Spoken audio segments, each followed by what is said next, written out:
हाँ जी, अस्सलाम वालेकुम। मैं हूँ रऊफ क्लासर और आपके सामने नया वीडियो लाग के साथ हाजिर हूँ। आज पाकिस्तान में खासी यहाँ पे डेवलपमेंट्स हुई हैं। पाकिस्तान इंडिया ये फ्रंट पे तो हो ही रही हैं, बड़ी पॉजिटिव चीज़ें आ रही हैं। और इमरान खान साहब और मोदी साहब के दरमियान जो है वो जो बर्फ़ जो थी वो पिघल गई है और बड़ी अच्छी खबर है। दोनों साइड जो है वो आहिस्ता आहिस्ता दोबारा मुज़ाकरात के लिए तैयार हो रहे हैं। It's a good news for Imran Khan और पाकिस्तान के लिए भी है, ऑफ कोर्स इंडिया के लिए भी है। लेकिन हमें यहाँ पे कह सकते हैं थोड़े शकूक वगैरह रहते हैं कि बड़ी उसके साथ ये ड्रम बीटिंग के साथ दोनों मुल्क जो हैं वो तल्लुकात ठीक करने की बात करते हैं। कुछ 6 महीने साल काम चल भी जाता है, लेकिन फिर अचानक कोई धमाका कोई ठापा होती है, उसके बाद फिर बैक टू स्क्वायर वन होता है। लिहाजा कुछ ज़्यादा उम्मीदें हमने भी नहीं बांधी हुई ताकि ज़्यादा मायूसी हमें नहीं होगी। एक तरफ तो एक उसके इमरान खान साहब की हुकूमत के, लेकिन डिप्लोमेटिक एक कामयाबी तो हम आके कह सकते हैं कि कुछ ब्रेक थ्रू हुआ है पाकिस्तान इंडिया के दरमियान। लेकिन जो पाकिस्तान के अंदर चीज़ें हो रही है वो भी बड़ी हद तक मेरा ख्याल इमरान खान साहब की हुकूमत के हक़ में जा रही हैं।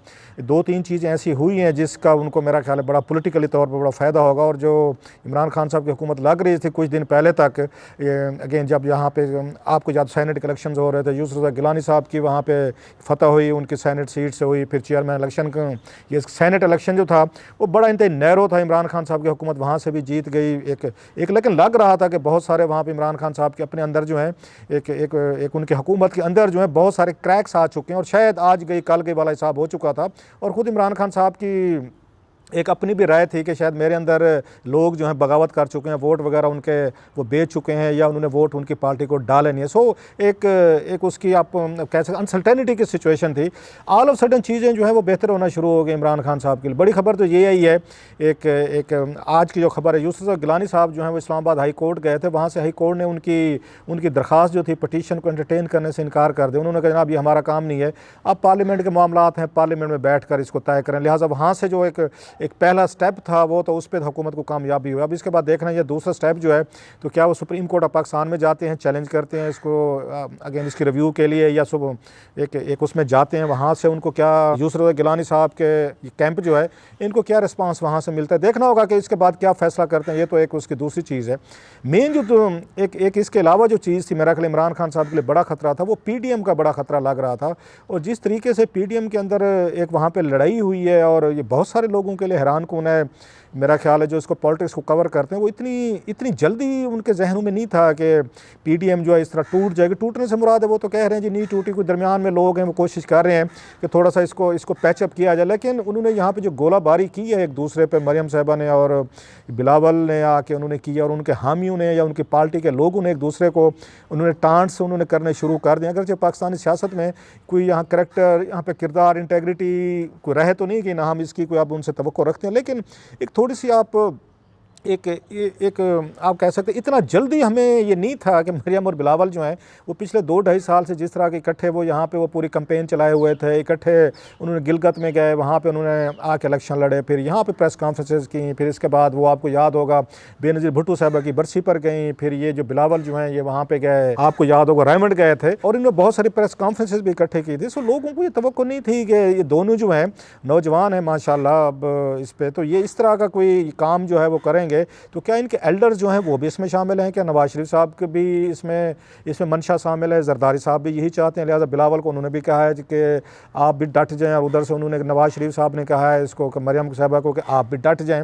सो इन दोनों के डट जाने वाली जो बात है उसका नतीजा ये निकला है कि वहाँ PDM जो है तकरीबन इस वक्त अपना असर वो खो चुकी है। और जो मरियम नवाज साहबा ने आके जिस तरह का पहला अटैक, उस पीपल्स पार्टी वाले तो यही कहते हैं कि पहला अटैक जो आया है वो मरियम नवाज साहबा ने किया है। उन्होंने जो आगे सेलेक्टेड की बात की कि नया सेलेक्टेड जो है ना वो तैयार किया जा रहा है, उनका इशारा जो है बिलावल की तरफ था। और उसके बाद बिलावल ने भी मेरा ख्याल जो मैचिंग उन्होंने रिस्पांस दिया है, लाहौर में हमने देखा है, उन्होंने भी यही कहा कि वो मरियम जो है मेरे लेवल की नहीं है, मैं उनके लेवल पर आकर उनको जवाब नहीं दूंगा। वो वाइस प्रेसिडेंट है तो मेरा वाइस प्रेसिडेंट जो है ना वो उनको जवाब देगा। सो लगा है कि मामला जो हैं कोई थोड़े से कुछ सख्त हैं, संजीदा हैं। और अगर दोनों पार्टीज़ के दरमियान कुछ इस तरह की बातचीत हुई है कि अचानक अगर दोनों ने अब बेहतर समझा कि हम बैठ के इसको TV पे या TV कैमरों के सामने इसको ओपन कर दें।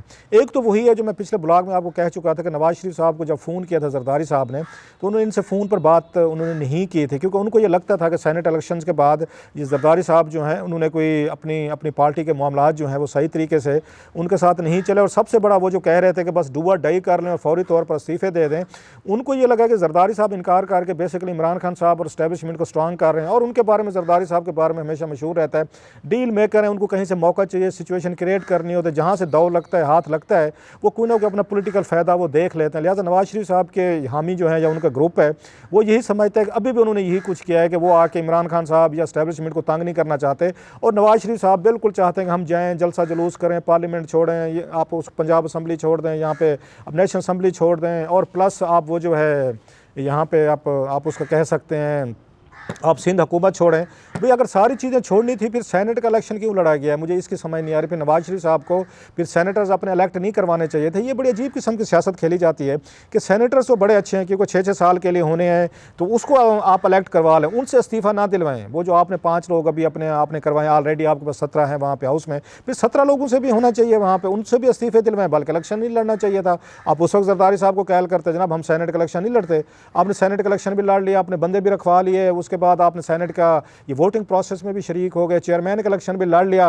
अब कहते हैं जनाब के 6 दिन बाद हमने लॉन्ग मार्च करना है, आप इस पर इस्तीफ़ा दें। सो ये बात जो है बहुत सारी ये लोगों को हजम नहीं हुई, और अगेन उसको बुनियाद बना के जो उन्होंने पीटीएम को मेरा ख्याल ब्रेक किया है नवाज शरीफ साहब ने। और फिर ये पता चला कि जनाब कि ये असल लड़ाई नहीं थी, असल लड़ाई ये थी कि जनाब के सेनेट का लीडर जो है अपोजिशन का कौन होगा। नवाज शरीफ साहब चाह रहे थे सादिया अब्बासी हूँ, आज़म तारड़ साहब हूँ, इनमें से ये कोई होना चाहिए, लेकिन पीपल्स पार्टी कह रहे थे कि जनाब आप ये देख रहे हैं कि यूसुफ गिलानी जो है उनका ज़्यादा स्टेचर है, साबिक ये प्राइम मिनिस्टर रहे हैं, सेनेट चेयरमैन का उन्होंने इलेक्शन लड़ा है और उनके ख्याल में वो तकरीबन जीत भी गए थे 1 वोट से, उनको आना चाहिए ताकि सेनेट में ज़रा थोड़ी सी एक हमारा भारी भरकम किस्म का एक प्रेजेंस होनी चाहिए। और उनके पास ये भी एक उनके पास जवाब था कि ये देख लें आप ज़रा कि वहाँ कौमी असम्बली में भी आपके पास है उसकी शहबाज शरीफ साहब हैं, अपोजिशन लीडर हैं, फिर ये देख लें आपको हमने वो दी चेयरमैन, ये जो चेयरमैनशिप की स्लॉट है पीएससी की, वो भी आपके पास है। एक तो हमारे पास सेनेट रहने दें, लेकिन नवाज शरीफ साहब जो हैं वो इस बात पे नहीं हामी थे। उनका ये कहना था कि हमने आपको वहाँ पे वोट डाला, यूसुफ गिलानी साहब को वोट डाला है उसमें कौमी असम्बली में, जब अगर सेनेट का इलेक्शन हो उसमें डाला है, फिर हमने चेयरमैन के लिए डाला है, अब आप हमें ये सेनेट की आप दो हैं। अब ये वो चीज़ें हैं जो मेरा ख्याल है, मैं थोड़ा 20-22 साल से कवर कर रहा हूँ इसको पॉलिटिक्स से, मुझे नहीं समझ आ रही कि आप इतने एक उसके बिग काज के लिए बकौल आप उसमें लड़ रहे हैं कि नवाज शरीफ साहब जो हैं, या उसमें पीपल्स पार्टी भी है जो हमने इमरान खान साहब को गिराना है या एस्टैब्लिशमेंट से लड़ाई लड़नी है, तो दूसरी तरफ आप इतने छोटे मोटे ओहदों के लिए लड़ पड़े हैं कि आज़म तारड़ साहब जो हैं वो बनेंगे, हाउस के लीडर बनेंगे, या गिलानी साहब बनेंगे। आप ये बैठ के अगर ये मसला भी नहीं हल कर सकते तो मुल्क और कौम की फिर हुकूमतें कैसे आप चलाएंगे, मुझे नहीं समझ आई। वैसे अगर आप आपस में म्यूचुअली तौर पर ये नहीं एग्री कर ले, अगर आप इस पे भी नहीं एग्री कर ले आगे कर रहे कि हमने कैंपेन जो चलानी है उसमें अगर पीडीएम ने वो हमने आके इसको रेजिग्नेशन के साथ चलानी है या रेजिग्नेशन के बगैर चलानी है। अब ये बेसिक आपके मेरा ख्याल है इश्यूज थे जो आपको हल करने चाहिए थे इस कैंपेन से पहले। मान लेते हैं कि बहुत सारे लोग कह रहे हैं कि 11 पार्टीज़ का एक अलाइंस है, हर पार्टी का अपना अपना पॉइंट ऑफ व्यू है, लॉजिक है, रीजंस है, आइडियोलॉजीज़ हैं, लिहाजा ज़रूरी नहीं होता कि तमाम पार्टी जो हैं वो सारा एक उनका कंसेंसस होना चाहिए। लेकिन इन 2 चीज़ों पे तो कंसेंसस मेरा ख्याल है होना चाहिए था। अब हो ये रहा है कि नवाज शरीफ साहब जो हैं वो सेनेट के स्लॉट के लिए कि चेयर अगेन उसके अपोजिशन लीडर कौन होगा वो अपनी लॉबिंग कर रहे हैं मौलाना फजल रहमान साहब के साथ मिलकर। अगेन दूसरी तरफ जो है आप इनको देख लें, ये जो है बिलावल जो हैं वो उनके पास गए, जमात इस्लामी के पास चले गए, उन्होंने वहाँ पे कहा है कि जनाब आप हमें वोट दें ताकि सेनेट में एक वोट उनका भी है ताकि हमारा एक उनका बन सके, लीडर ऑफ द हाउस बन सके। अब हालात ये हो रहे कि पहले आप दोनों मिलके मरियम और बिलावल जो हैं वो जाके इमरान खान साहब की हुकूमत के ख़िलाफ़ वोट मांग रहे थे, लॉबिंग कर रहे थे और उस कैंपेन चला रहे थे। अब अचानक वो दोनों एक दूसरे के खिलाफ जो है अपने अपने उम्मीदवारों के लिए वो वोट मांगना शुरू हो गए। सो politics is a very strange एक चीज़ है। और बिलावल को और ये मरियम साहबा को समझना चाहिए, नौजवान नस्ल जो ट्विटर पे सोशल मीडिया पे वो पॉलिटिक्स को उस तरह नहीं देखती जो ये पुराने या ओल्ड गार्ड से पुराने स्कूल ऑफ थॉट के थे। वो कहते हैं कि ना कोई नहीं जी पॉलिटिक्स जो दुश्मनों के साथ भी आप कल को दोस्त हो जाते हैं, दोस्तों के आप दुश्मन हो जाते हैं, सियासत में ये होता रहता है, चलता रहता है। ये पुराने लोग समझते थे जिन्होंने आप कह सकते 70s 80s 90s की पॉलिटिक्स को देखा है या किसी हद तक उन्होंने आगे 2000 की पॉलिटिक्स को देखा है, उसकी दहाई की। जो नई नस्ल आ रही है जो अब की पिछली दहाई में बड़ी हुई है वो सियासत को इस तरह नहीं देख रही कि जनाब ठीक है कि कल के दुश्मन आज के दोस्त, आज के दोस्त कल के दुश्मन के। परसों तो आप यहाँ पे इकट्ठे खड़े थे, ऑल ऑफ सडन जो है आप लोग एक दूसरे के दुश्मन बन गए हैं और उसको सेल भी कर रहे हैं और आपके फॉलोअर उसको फॉलो भी कर लेंगे। उनको कुछ जस्टिफिकेशन देनी पड़ेगी, आपको कुछ रीजनिंग आपको देनी पड़ेगी, किन किन रीजनों की बुनियाद पर आपकी लड़ाई शुरू होगी। तो मरियम साहबा को ये लगा है शायद कि मुझे रिलीफ नहीं मिल रहा, नैब जो है, जो इस्टेब्लिशमेंट जो है, वो बिलावल को या जरदारी को रिलीफ देना चाहती है, उनको प्रमोट कर रही है नेक्स्ट उसके प्राइम मिनिस्टर के तौर पर। लिहाजा उन्हें ये लगा है कि अपनी कश्तियाँ जला दें, अभी से अपने आप को हमें एक उनको अलहदा कर लेना चाहिए इससे पीपल्स पार्टी से, और कल को अगर कोई इलेक्शन होते हैं तो हम अपनी कंपेन चलाएँ और हम ये कहें कि हम इस्टेब्लिशमेंट के खिलाफ खड़े हैं, हम वोट की वही इज़्ज़त को बहाल करने के लिए दोबारा आकर उस पर नारा मारेंगे। जर्नल के खिलाफ जी हम डट गए थे, हम जेलों में गए, हमने पता नहीं बला बला क्या किया।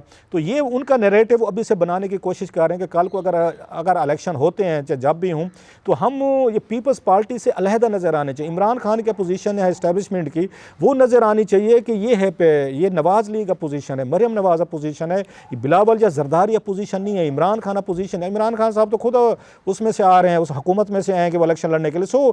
और यही काम अगर आपको याद हो कि इमरान खान साहब ने बड़ी कामयाबी से किया था 2018 से पहले।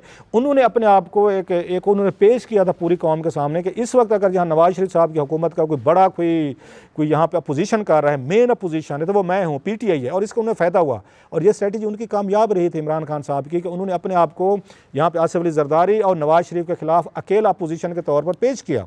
अभी वही मुझे लगता है कि मरियम नवाज साहबा वही करना चाह रहे हैं कि अगेन अभी से हमें इमरान खान और आसिफ अली जरदारी या पीपल्स पार्टी के खिलाफ नवाज लीग को अकेली एक अपोजिशन के तौर पर अमर्ज करना चाहिए और लोगों को बताना चाहिए कि हम ही हैं जो इमरान खान से बात करने को तैयार नहीं है। हम यहाँ नैब की लड़ाइयाँ लड़ रहे हैं, हम फौजी अफसरान के साथ लड़ रहे हैं, हमें कत्ल की धमकियाँ दी जा रही हैं, हमें यहाँ से निकाल दिया गया है, जेल में डाला जाएगा, नैब ने बुला लिया, ये सारी चीज़ें जो हैं। सो मरियम को ये नैरेटिव इस वक्त सूट करता है कि मैं इस वक्त उनको चार्ज करूँ और तमाम लोगों को बताऊं कि इनके खिलाफ हम अकेले लड़ रहे हैं। ये एस्टेब्लिशमेंट के उनके वो बनना चाहते हैं, B टीम बनना चाहते हैं जरदारी साहब, और जरदारी साहब की बातें आई भी हैं बहर, उन्होंने मैं नहीं लड़ना चाहता, मैंने और बात उनकी बात में किस हद तक वजन आता है। 11 साल मैंने जेल भुगताई है, बेनज़ीर भुट्टो मारी गई हैं, बेटे मेरे पे अगर मुकदमे हुए, पार्टी के बहुत सारे लोग गए, तो लिहाजा क्यों हम जाएँ जेलें भुगते हैं। तो चले मिल मिला के उनको अपना शेयर दें, एस्टेब्लिशमेंट को हम अपना शेयर उसमें से कोई थोड़ा सा ले लेते हैं। सो वो ये चाहते हैं कि जनाब के इस तरह मिल मिला के हम हुकूमत करें। उन नवाज शरीफ साहब और मरियम इस वक्त बड़े बुरी तरीके से फंसे हुए हैं, उन पे केसेस की नवीयत जो है, सजाएं हुई हैं, वो ज़मानतों पे हैं। सो उनको बड़ा लगता है कि इस वक्त की मौजूदा एस्टेब्लिशमेंट के साथ हमारी कोई बातचीत यहाँ पे नहीं चल सकती। बहरहाल इसलिए उन्होंने अपने आप को एक साइड किया। लेकिन अब ये लगता है कि पार्टी के कुछ लोग इसमें से मेरा ख्याल आगे आए हैं कि उन्हें फील हुआ है कि ये गेम जो है, खेल सारा बच्चों के हाथ में आ गया है। ये बच्चे नहीं लड़ते वैसे कॉलेज के, स्कूल, यूनिवर्सिटी में वहाँ पर जो होती थी पोलिटिकल यूनियंस होती थी, कि मरियम और उन बिलावल ने जिस तरह के रिएक्शन दिए हैं, पार्टी की सीनियर लीडरशिप जो है दोनों की, वो सरप्राइज्ड है। शायद खकान अब्बासी साहब आपने देखा होगा, वो इस वक्त कोशिश कर रहे हैं कि दोनों कैंप्स जो हैं, ये पीपल्स पार्टी और नवाज लीग को सामने लाया जाए। उन्होंने अपने वर्कर्स को या अपनी पार्टी के लोगों को उन्होंने मना कर दिया है कि कोई आप एक दूसरे के खिलाफ बयानात ना करें। सो अगर लगता ये है कि ये जो नौजवान क़यादत जो कहते हैं कि इस PML नवाज़ की या पीपल्स पार्टी के हाथ में नौजवान क़यादत आ गई है, तो नौजवान ये क़यादत में मुझे किसी हद तक लग रहा है कि वो मैच्योरिटी जो होनी चाहिए थी वो नज़र नहीं आ रही, ये रिएक्ट कर रहे हैं। हालांकि पॉलिटिशियन जो है वो रिएक्ट नहीं करता होता इस तरीके का जिस तरीके का इन दोनों ने अपने आप को किया है कि एक तरफ आप एक कॉमन पॉलिटिकल एनिमी के खिलाफ लड़ रहे हैं, बहुत बड़ी जंग, वो इमरान खान साहब की हुकूमत, दूसरी तरफ वो जंग तो एक साइड पे रहे कि आपकी अपनी जंग शुरू हो गई।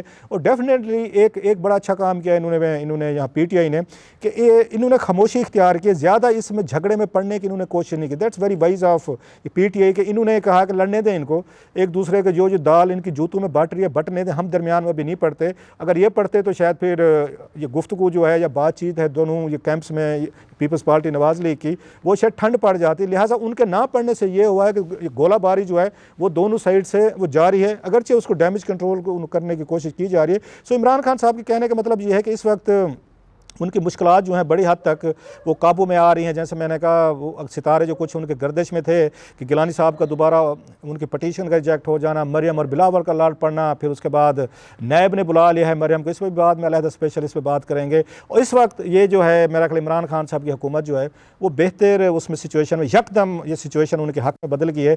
और वो हुकूमत जो ये पिछले 2-3 हफ्ते 1 महीना पहले बड़ी कमज़ोर लग रही थी, वल्नरेबल लग रही थी, अचानक मेरा ख्याल है वो हुकूमत इमरान खान साहब की आपको इस वक्त मजबूत लग रही है।